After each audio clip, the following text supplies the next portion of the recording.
And hello everybody and welcome back to OPTV Live. I am Steve and you are watching Mech Mania Monday. Tonight's episode is Grudge Wars. We are now in the semifinals, Game E. We are on the map Salt.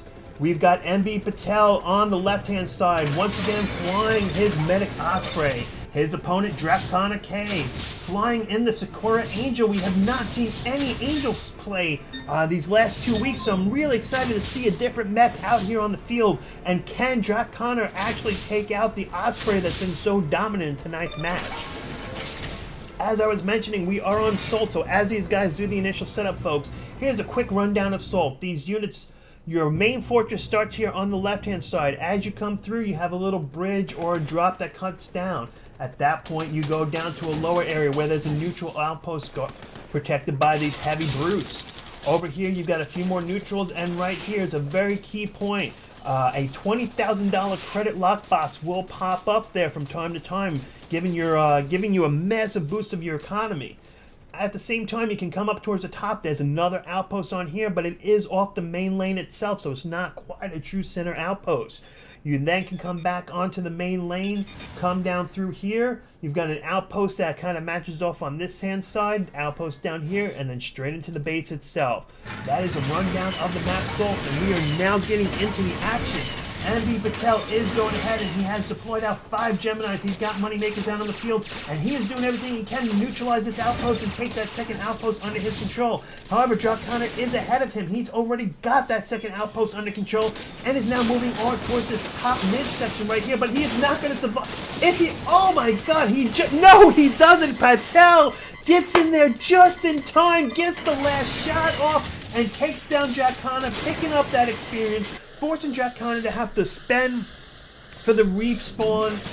Keep in mind, even if you do not buy back into the game, there is always still a cost involved in respawning, so that does put a little hit onto your economy, plus giving your opponent some free time to do what he wants, and also gaining that extra experience. But right now we do have a little bit of battle going on for this upper mid. Patel's got a lot of Gemini down on the field. He's dropping them all in. He's got a little bit of a Seeker escort there for some anti-mech abilities. Meanwhile, DraConnor is pushing in on his top outpost. Currently, his radar, he does not see all these green dots moving out. They are not on his view at all.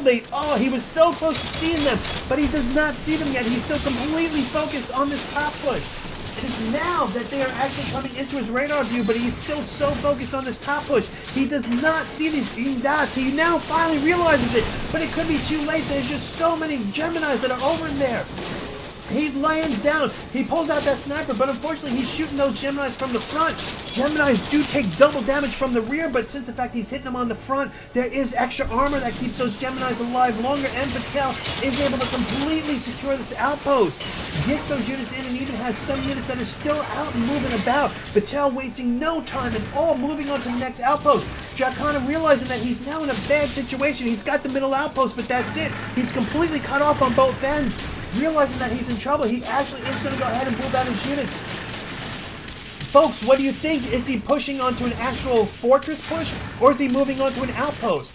If I was DraConnor at this point, I would probably try to move on to the main fortress itself, but Patel, very much aware, doing a scout, sees this entire massive train that's coming in by DraConnor.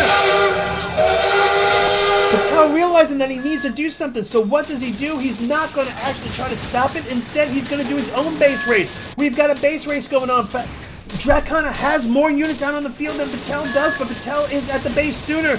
Can DraConnor ferry his units over there fast enough? I don't know. He's only in an Angel. It's got low carrying capabilities. DraConnor's base is down to 50%, while Patel's base is still down to 80%. DraConnor's down to 30%. Patel's only down to 60%, 10%, 5, 4, 3, 2, 1, and there you go, guys. That was a base race, but it was a base race in favor of Patel. DraConnor trying to get his tanks there, just not able to get them there quite as quickly as Patel does. And there is your match, ladies and gentlemen. MVPatel wins the match and will move on to the finals. DraConnor moves down to the third place match. That was Game E of the semifinals of Mech Mania Monday's Grudge Wars. Hosted by Steve, brought to you by OPTV Live. Stay tuned for Game F.